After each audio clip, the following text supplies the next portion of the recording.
I am Chef Simone Bridges with Goddess Food Factory, and today I'm actually going to be reading a special story that I did a project on when I was in 3rd grade.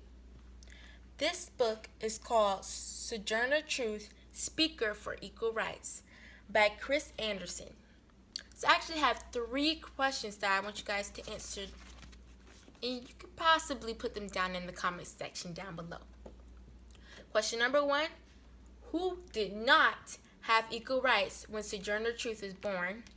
Question number 2, why did Sojourner Truth take up the women's rights cause?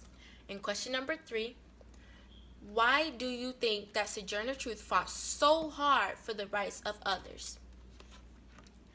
Now, when you guys answer these questions, I want you guys to make sure they are text-based answers, meaning that when you're answering the questions, you want to make sure your answers come straight from the text.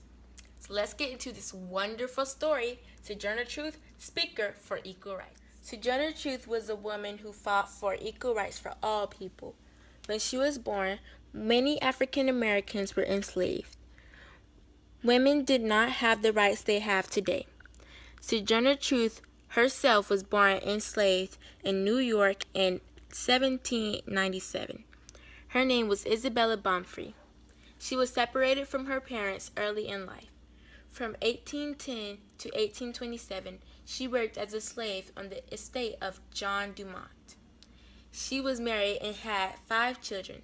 Several of her children were sold away from her. Aww.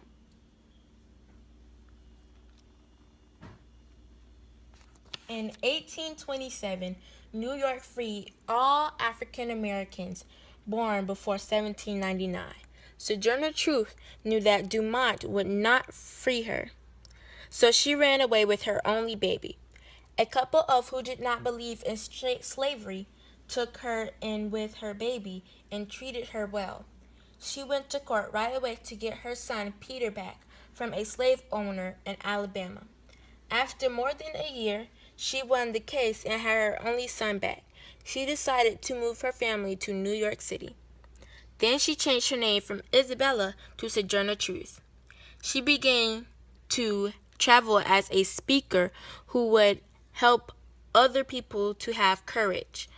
On one journey, she met and she was inspired by Frederick Douglass and other abolitionists, people who wanted to end slavery in the 1850s. Truth began a journey that took her to 22 states to speak for abolition.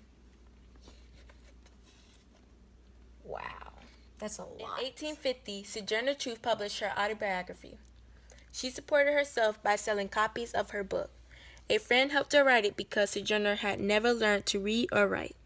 Sojourner became angry that women were some of the most important abolitionists but were unable to vote or run for office. She decided to fight for women's rights. She gave one of her most well-known speeches at the Women's Rights Convention in Akron, Ohio in 1851. At the same time, she kept fighting for rights of African Americans. She fought for and won their right to ride streetcars in Washington, D.C., and fought hard for other important causes. In 1883, Sojourner Truth died at age 86. She was a brave woman, and she fought for the rights of others for most of her life. That's such a great story of Sojourner Truth. She really did a lot. Make sure you follow me on all social medias at Goddess Food Jacks. Bye!